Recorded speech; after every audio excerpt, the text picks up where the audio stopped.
निवडणुकांचे बरेचसे कल हाती आले. सांगोल्यामध्ये आपल्या उमेदवाराला सांगोलकरांनी प्रतिसाद दिला. या निवडणुकीत शिवसेनेला अचानकपणे एकाकी पाडण्यात आल्यामुळं सर्वसाधारणपणे मतदारांनी या ठिकाणी एक वेगळा विचार करून शिवसेनेला हाती धरलेला आहे.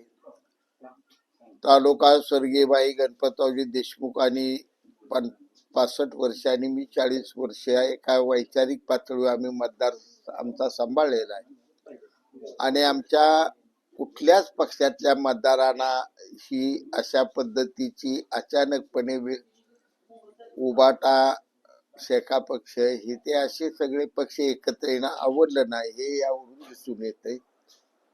दुसरा महत्वाचा मुद्दा की थोडस शिवसेनेला सगळीकडे विश्वासात घेऊन निवडणुका झाल्या असत्या तर चांगलं झालं. या ठिकाणी आता शिवसेना विजयी झाली. मंगळवेढ्याला शिवसेनेनं पाठिंबा दिलेले आमचे अवताडे बहिणी विजयी झाल्या. तिकडे शिवसेनेनं पाठिंबा दिलेल्या प्रणितीताई बास्के ताई ह्या आघाडीवर आहेत. तर थोडं शिवसेनेच्या बाजूनं या भागात लोकांनी कल दिला असं म्हणलं तर वावगं ठरणार. भाजपनं शिवसेनेला विश्वासात घेतला असतं तर निश्चितपणाने वेगळे निकाल आणि वेगळे उमेदवारही ठरले असते. त्यात अडचण काही नव्हती. विजयी होणारे आणि जनतेला अपेक्षित नगराध्यक्ष निवडाय पाहिजे होते तसं होताना काही दिसून येत नाही. एकनाथ शिंदे म्हणत एक टायगर अभिजिंत आहे तसंच आता सांगोली जनतेने दाखवलं. साहेबांचे माझ्यावर अत्यंत मनापासून प्रेम आहे आणि त्याने येऊन इथं मी संकटात असताना माझा प्रचाराचा नारळ फोडला.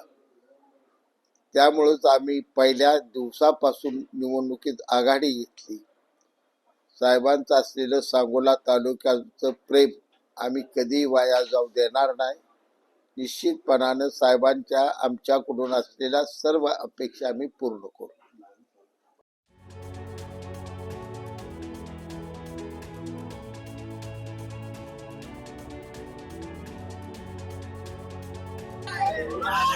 Let's go!